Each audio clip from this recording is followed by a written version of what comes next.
elke individu en gemeente, welkom by TD Kerk se lewendige uitsending en of opnames van ons prediking en aanbidding. Jy kan ons kry op Facebook, YouTube of loer op ons webtuiste. Soos altyd wil ons jou help om Jesus te beleef, mekaar te disipuleer en jou wêreld te verander.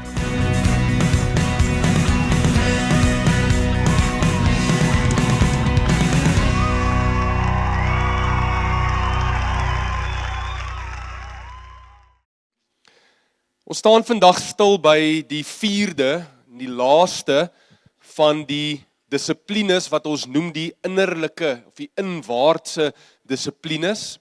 En vandag se dissipline is dan die dissipline van studie. Nou, julle sal onthou, ons het nou al gedoen, die dissipline van skrifmeditasie. Verlede week het ons 2 gedoen, gebed en vas. En ek wil net sê, well done aan almal wat gevas het. Weer daar's 'n klomp wat gevas het verlede week, mag dit nou nie die enigste en eenmalige geleentheid wees nie. Ek glo jy gaan die waarde daarvan beleef en het dit reeds beleef en dat jy dit deel gaan maak van jou verhouding met die Here om van tyd tot tyd te vas. En jy hoef vir niemand te sê nie, maar ek weet jy gaan die waarde daarvan aanhou beleef. Hierdie dissiplines wat ons oor praat het te doen met, wat ons al reeds oor gepraat het, insluitende vandag se het te doen met my inwaartse mens. Hier binne in my gedagtes, my emosies, my wil. Onthou, ons kyk na hierdie 8 lewegewende dissiplines, of dan nou gewoontes, wat ons in ons lewens inbou, en wat geestelike passie in ons opwek. Die gevolg is, ek het nie meer nodig dat iemand van buitekant af my passie moet opvuur en opwerk nie, want van binne af word 'n passie vir die Here in my opgewek. Vanuit my verhouding met die Here word dit opgewek en hierdie dissiplines fasiliteer dit. My verhouding met God is deel van my lewe, want ek beoefen hierdie gewoontes wat my bring op 'n plek waar God se lewegewende krag in my invloei en deur my vloei, of eintlik van binnekant af opborrel in my en deur my lewe spoel. Die krag lê nie in die gewoontes nie, maar in my verhouding met God. Die gewoontes is eenvoudig die kanale waardeur ek my wortels dieper in God se in God self eintlik laat insak. Of as ek Johannes 15 se boodskap of se beeld kan gebruik van die wingerdstok en die loot, hierdie gewoontes is dit wat my die loot toelaat, in staat stel om in die wingerdstok te bly. Daai abide is die Engelse woord wat gebruik word. Vandag se dissipline, soos ek sê, is die dissipline van studie. Nou voor jy nou opspring en nie uithardloop, want jy dink ons gaan praat oor eksamens en jy gaan eksamen moet skryf, sit, wees rustig, laat ek verduidelik. Onthou, die doel van die geestelike dissiplines, van alles waaroor ons gaan praat, is die transformasie van 'n persoon. Dis my transformasie waaroor ons hierso praat. God wil deur hierdie dissiplines ou gewoontes, slegte gewoontes vervang met goeie, lewegewende gewoontes en dissiplines. En nêrens word daai doel beter uitgedruk as in hierdie dissipline van studie nie. Ons vind 'n baie belangrike beginsel in die Bybel en dit is, ons word getransformeer deur die vernuwing van ons gedagtes. Ons word getransformeer deur die vernuwing van ons gedagtes. Julle sou dit gesien het in hierdie skrifgedeeltes waaroor wat ons nou saam gelees het en ons gaan nou weer terugkom daarna toe. Maar transformasie van my wese vind plaas deur die vernuwing van my gedagtes. En dit is wat hierdie dissipline doen. The mind is renewed by applying it to the things that will transform it. Ek sê weer, hoor mooi. The mind is renewed by applying it to the things that will renew it. In hierdie geval, dit waaroor ons spesifiek praat, die waarheid. Baie Christene bly vasgevang in verskeie bindinge, goed soos vrees, byvoorbeeld spanning, omdat hulle nie in die waarheid wandel nie. Hulle mag selfs toegewyd wees aan die Here in baie ander aspekte, soos om kerk toe te gaan en om in 'n bediening te staan en passievol te wees rondom die Here te aanbid en te sing en praat selfs dalk in tale, maar steeds word die kern van hulle lewens nie verander nie. Hoekom nie? Omdat hulle nie een van die sentrale dissiplines waardeur God ons verander beoefen nie. En dit is studie. Die dissipline van studie. Jesus het baie duidelik gesê in Johannes 8 vers 32, jy sal die waarheid ken en die waarheid sal jou vrymaak. Nie jy sal die waarheid lees, jy sal van die waarheid hoor, jy sal die waarheid ken en dit sal jou vrymaak. Baie mense word teruggehou in hulle groei omdat hulle nie die waarheid ken nie. Hulle gedagtes is nie gevul met waarheid nie. En hoe kry ek die kennis van die waarheid? Deur dit te bestudeer. By applying our minds to it. Baie keer sal mense vir my sê in een of ander, kom ons sê maar 'n beradingssessie of in 'n gesprek of so aan waar ek met hulle praat oor 'n probleem of waar hulle met my kom praat het oor 'n probleem of 'n situasie. Pastoor, ek ken nou nie eintlik die Bybel so goed soos jy nie. Pastoor is mos 'n pastoor, né, pastoor? En dan wil ek vir hulle sê, hoekom nie? Hoekom nie? Want as jy die Bybel en die waarheid rondom hierdie saak beter geken het, sou jy vry gewees het van dit wat jou nou bind. En dan sou jy nie nou hier met my hoef te gesit en gepraat het nie. Nie dat ek omgee nie. Dit hou my lekker besig en ek hou van koffie, so ek mind nie, maar jy hoef nie. Jy kan die waarheid ken en die waarheid sal jou vrymaak. Hordes mense wat by sielkundiges sit, hoef nie daar te sit nie, en ek sê nie daardeur dat daar's nie plek vir sielkundiges nie, maar daar's mense wat by sielkundiges sit en baie geld spandeer, wat nie daar hoef te wees nie. Hulle hoef net die waarheid te ken, en die waarheid sal hulle vrymaak. Kyk wat sê Romeine 12 vers 2. Moenie julle leefstyl aanpas by die gedragspatrone van die wêreld nie, maar laat toe dat God julle omvorm of transformeer, deurdat hy julle denkpatrone vernuwe. Dan sal julle goed kan onderskei wat hy wil hê dat julle moet doen, naamlik dit wat werklik goed is en aanvaarbaar is en volmaak is.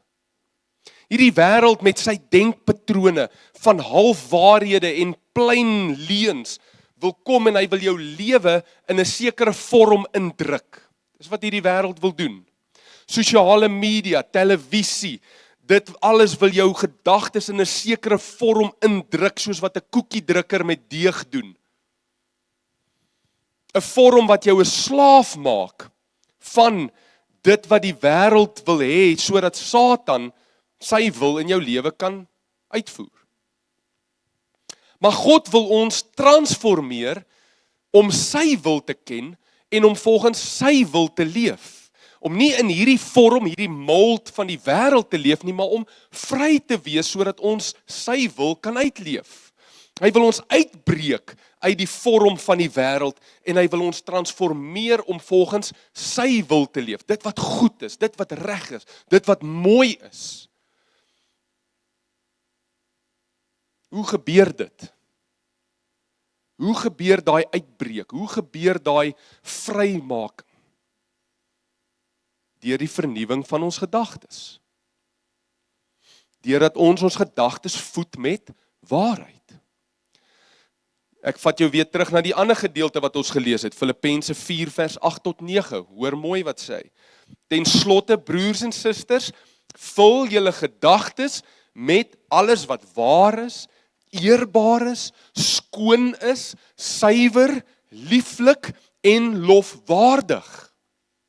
En leef volgens alles wat julle van my geleer het, sê Paulus nou hierso, wat julle oorgeneem het, wat julle gehoor het, wat julle gesien het, dan sal die God wat vrede gee by julle wees.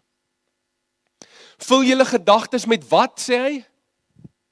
Met waarheid, dit wat waar is, dit wat eerbaar is, dit wat skoon is, dit wat mooi is, lieflik is, suiwer is, lofwaardig is, en leef volgens wat? Dit wat julle van my geleer het, sê hy. Dit wat julle gesien het, dit wat julle gehoor het van my. Die dissipline van studie is daardie aanwending van ons gedagtes, van ons verstand, om te leer wat waar is. En soms gaan dit jou brein kapasiteit stretch. Soms gaan dit vir jou voel asof jou brein wil ontplof, wanneer jy begin om hierdie dissipline van studie te beoefen. Maar dit is net die uitbreek van jou brein uit daai molds uit. Kan godsdienstige molds wees, waarmee jy groot geword het, dit kan kultuurmolds wees, dit kan maar net wêreldse sosiale molds wees, waarin jy geplaas is. Vra maar vir ons CCEP studente, wat met die dissipline van studie besig is. Kan ek net 'n hand sien, wie is tans en wie het al CCEP gedoen? Steek gou op julle hande. Ja, kyk daar, is 'n klomp van julle. Alright. Op 'n donderdag aand sit ons vir 'n uur en 'n half en ons bestudeer die waarheid. In die week lees hulle en hulle bestudeer hulle handleiding, lees 'n boek, doen joernaalwerk. Vra vir hulle, gaan vra vir hulle, hoe stretch dit hulle wêreldbeskouing, hulle geloofsoortuigings, hulle waardes. Hulle sal vir jou sê, hulle almal wou in die eerste paar weke gekwoot het, opgegee het, want dit stretch jou. Maar vra nou vir hulle, of hulle gegroei het. Die wat al klaar is, die ander is nou eers so deur die eerste kwart. Maar vra vir hulle, het hulle al gegroei? Het daar al vernuwing plaasgevind? Hulle gaan vir jou sê ja. Vra vir hulle wat die effek daarvan is op hulle lewe en op hulle verhouding met God. Dit is lewegewend. Onthou, die proses van vernuwing in jou lewe gebeur vanuit jou geesmens, want dis waar die verandering plaasvind wanneer jy weergebore word. Jy word in jou geesmens 'n nuwe skepping, sê 2 Korintiërs 5 vers 17, en vanuit daardie alles wat God daar gedeponeer het, vind hierdie vernuwing plaas deur jou gedagtes na jou sielsdimensie toe, waar jou emosies lê, jou wil, jou intellek, en dan natuurlik na jou dade toe, buitentoe. So jou gedagtes sal altyd die vorm aanneem van dit waarop jy konsentreer. Jou gedagtes is moldable, dis soos klei. Dit waarop jy konsentreer, jou gedagtes neem daai vorm aan. Wanneer ons op iets fokus, wanneer ons op iets konsentreer, wanneer ons dit begryp en wanneer ons dit herhaal, dan word gewoontes of bane word in ons gedagtes gevorm wat weer lei na sekere gedrag. En dan baie keer is daai gedrag outomaties. Dis asof daai gedrag amper onbewustelik plaasvind. Is dit nie wat hierdie 2 skrifgedeeltes vir ons sê, wat ons moet doen nie? Dit waarop ons gedagtes fokus, sal ons gewoontes bepaal, en dit sal weer ons gedrag bepaal. Dit help nie, jy wil jou lewe verander deur by jou gedrag te begin nie. Jy moet begin by jou gedagtes. Jy moet begin om jou gedagtes te vul met waarheid. Want dit gaan jou gewoontes verander en dit gaan jou gedrag verander. Goed, okay, so ons verstaan dit. Almal is op dieselfde bladsy. Nou sit jy daar en jy wonder. Nou, okay, dit is 'n dissipline, die dissipline van studie. Hoe verskil dit van die dissipline van mediteer op die woord van God? Ek hoor julle vra dit, né? Goeie vraag. Kom ons praat daaroor. Alright, alhoewel hierdie twee dissiplines soms oorvleuel, moet ons verstaan, studie is analities, terwyl meditasie is toegewyd, is gewyd. Studie verskaf die objektiewe raamwerk waarbinne meditasie kan plaasvind. Kom ek gee vir jou 'n voorbeeld. Jy kan 'n studie doen oor al die verse in die Bybel wat gaan oor vrede. Die vrede van die Here. So jy gaan dit bestudeer, jy gaan soek al daai verse, jy bestudeer daardie verse, jy organiseer daardie verse, jy kyk hoe word hierdie term gebruik, wat sê al hierdie verse oor God se vrede.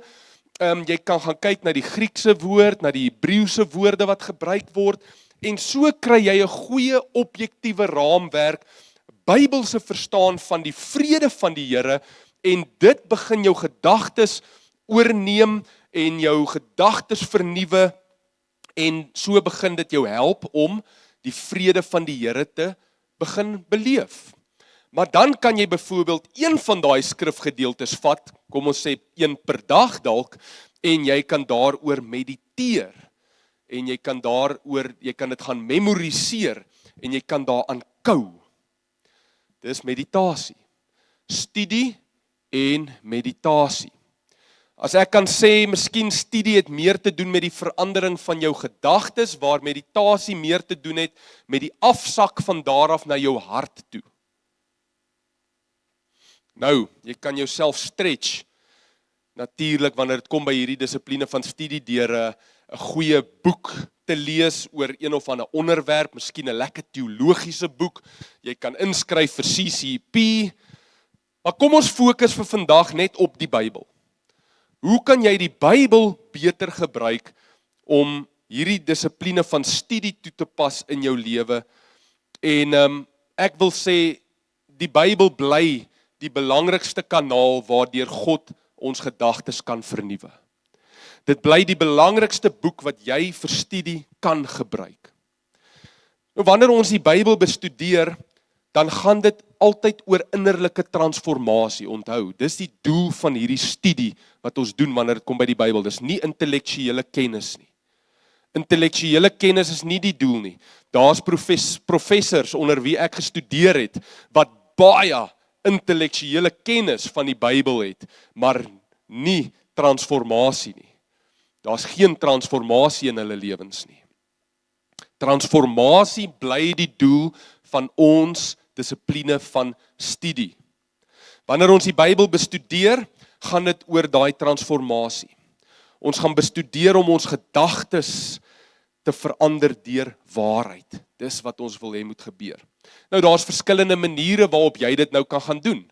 Almal van ons het 'n Bybel, glo ek. Het jy 'n Bybel op jou foon, die YouVersion app, fisiese Bybel, so jy het nie 'n verskoning nie.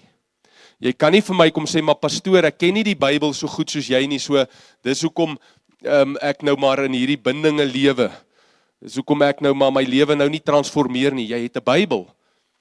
Jy kan hom ook lees en bestudeer soos wat ek hom lees en bestudeer. So, wanneer ons Bybel bestudeer, kan ons byvoorbeeld 'n groot stuk skrif vat en ons kan dit bestudeer, iets soos 'n hoofstuk of iets soos 'n hele Bybelboek. Nou wanneer ons dit doen, gaan ons eers daai gedeelte vat en ons gaan dit lees sodat ons ontdek wat die oorspronklike betekenis was van daardie gedeelte. In die oorspronklike konteks, ons gaan dit ontgin. Dis wat ons wil doen. So jy gaan dalk 'n Bybelkommentaar nader trek, of jy gaan so 'n bietjie Google gebruik of chat gebruik, en jy gaan sê, maar ek is besig met Efesiërs. Wie het Efesiërs geskryf? Wat was die doel waarom hierdie brief geskryf is? Wat was die konteks waarbinne hierdie brief geskryf is? Aan wie is hierdie brief geskryf? Wat wou hy aanspreek in hierdie brief of in hierdie hoofstuk? Jy gaan nie net na 'n versie kyk nie en dadelik dit van toepassing maak op jou nie. Jy gaan na die voorafgaande gedeeltes kyk, jy gaan na die volgende gedeeltes kyk, sodat jy die gedagtegang van daardie skrywer kan agterkom. En so gaan jy bestudeer wat was die oorspronklike betekenis. En jy gaan dit interpreteer. So jy bestudeer en dan interpreteer dit, so jy kom op 'n plek, okay, dit was die oorspronklike doel, die oorspronklike betekenis van hierdie gedeelte. Dan eers kan jy gaan en sê, okay, wat wil dit vir my sê vandag? Wat wil God hierdeur vir my sê? En dit noem ons die toepassing. Nou pas ek dit toe op my lewe. Maar ons kan nie net bloot gaan na die Bybel toe wat 2000 jaar plus terug ontstaan het en net sê, okay, hier lees ek 'n versie, wat sê hierdie versie vir my? Dit dadelik van toepassing maak op my nie. Voordat ons nie eers ontdek het wat die oorspronklike betekenis was nie. Dis wat dit beteken om verantwoordelik met die Bybel te werk. En dit gebeur deur die dissipline van studie.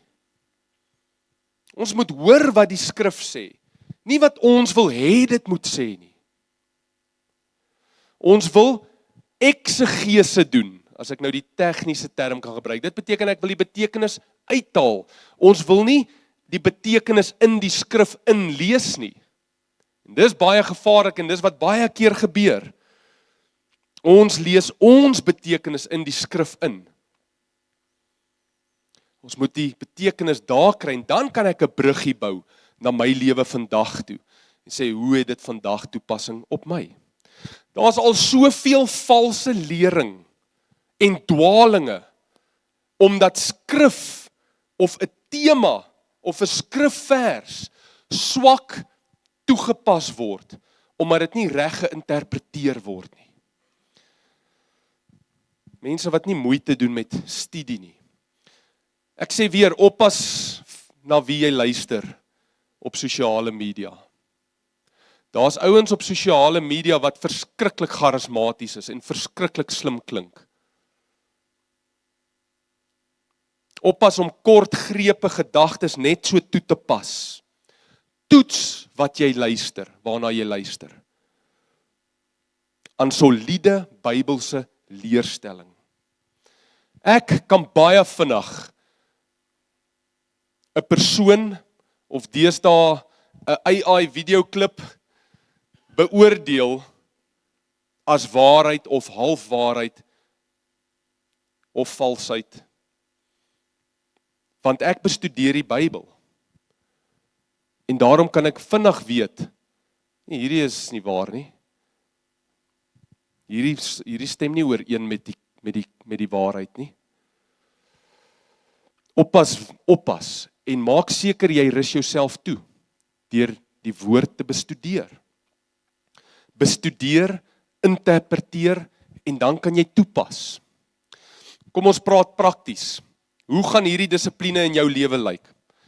Ek stel voor jy gaan vir jouself miskien 'n blok tyd ergens in 'n week uitboek. Want wat jy gaan toewy aan studie. Moenie dink jy's te oud om hierdie nou te begin doen nie. Jy kan dit begin doen. Moenie dink jy's te jonk nie, jy kan dit begin doen.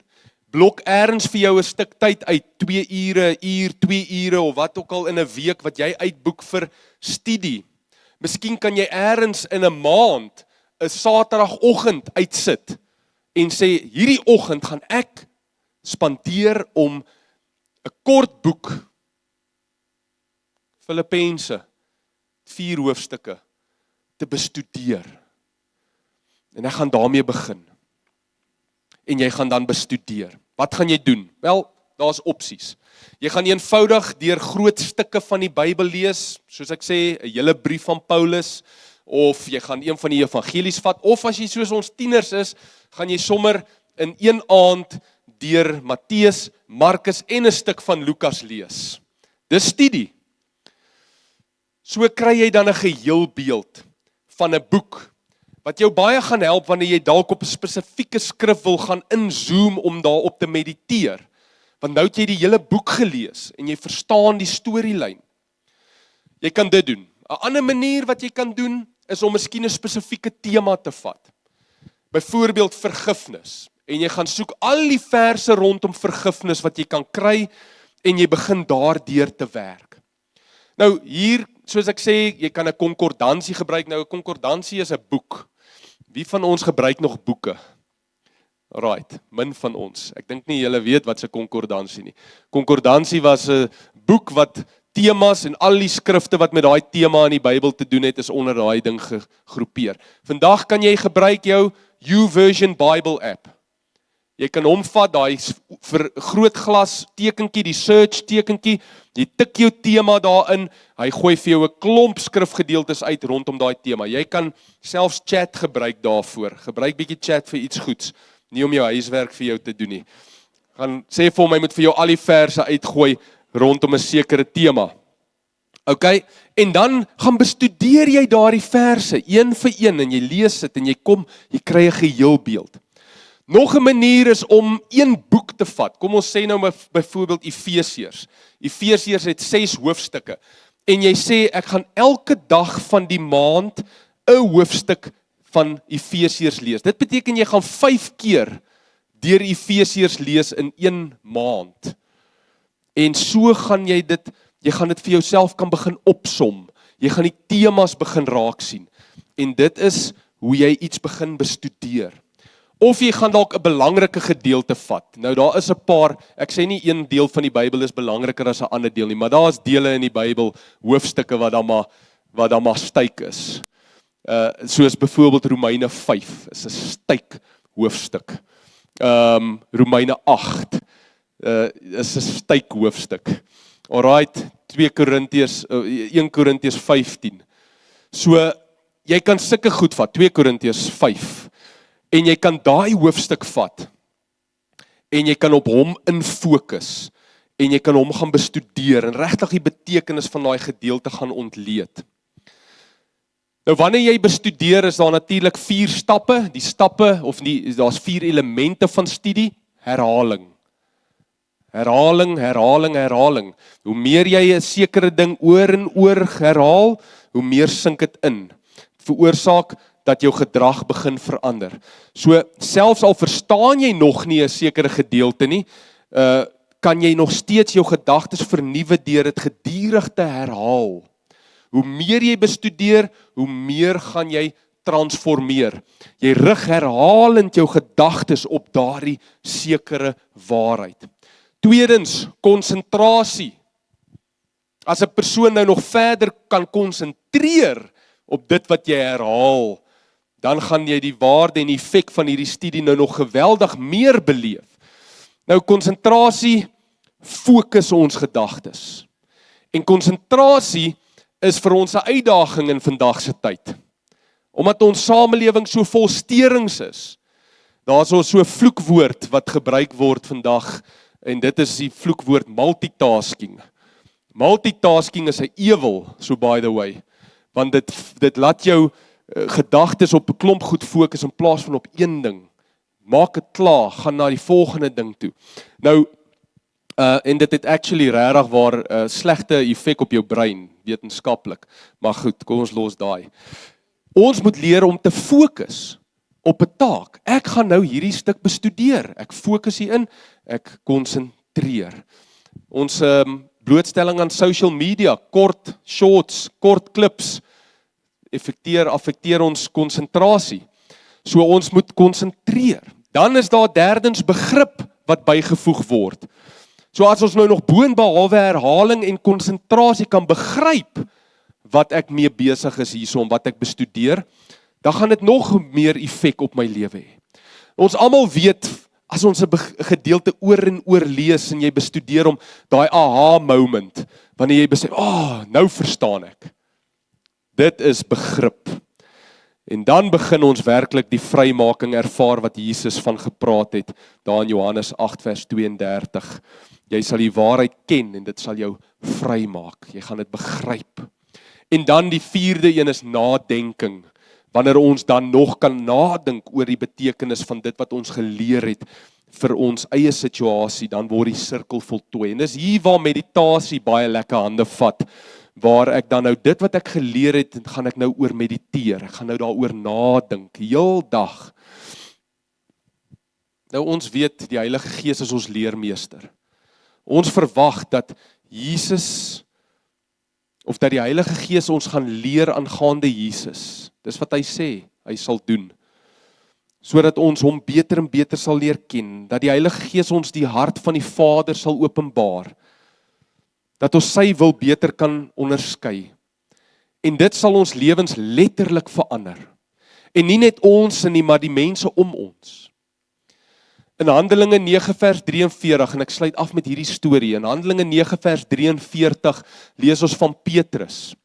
Petrus het so pas 'n dame met die naam Dorcas uit die dood uit opgewek, en nou gaan sonder hy af in 'n plek met die naam Joppe.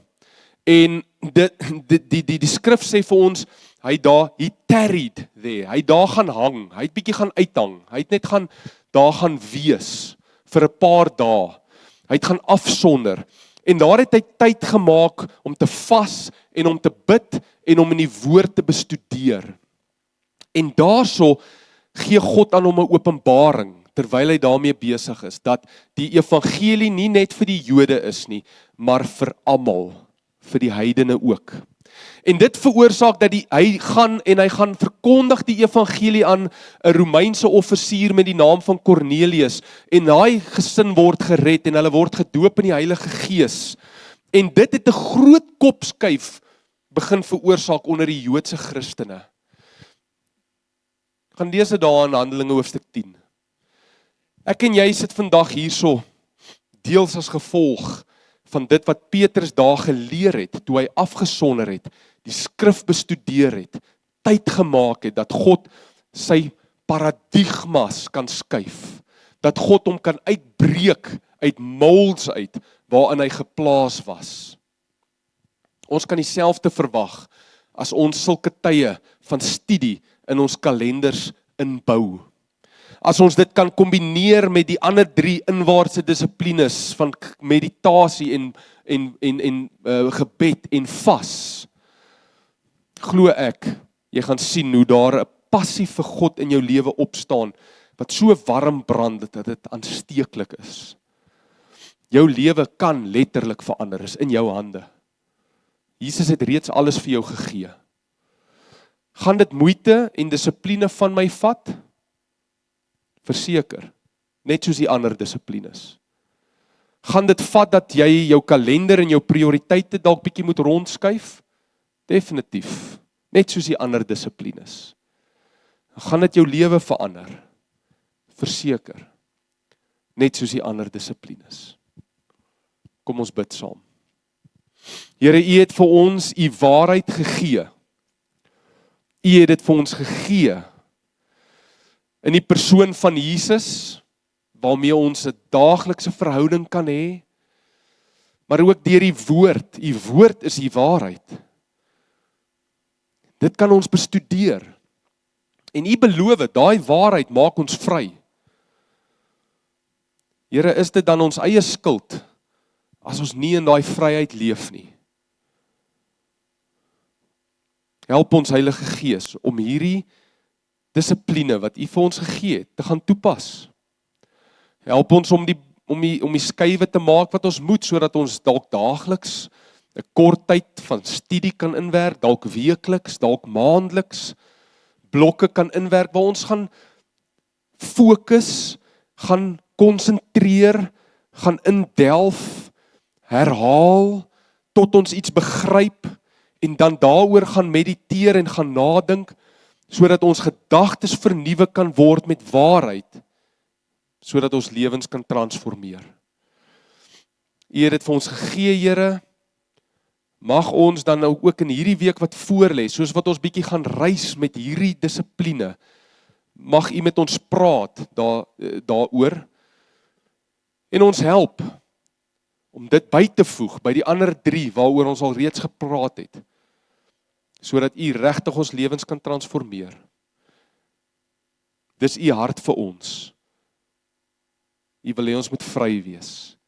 U wil hê ons moet lewe beleef en lewe in oorvloed. Dankie daarvoor. In Jesus naam. Amen. Baie dankie dat jy ingeskakel het by TD Kerk se uitsending en spesifiek 'n groot dankie aan diegene wat ons finansiëel ondersteun en dit so moontlik maak dat ons kan aanhou om mense reg oor die land op hierdie manier te bedien. Mag die Here jou seën.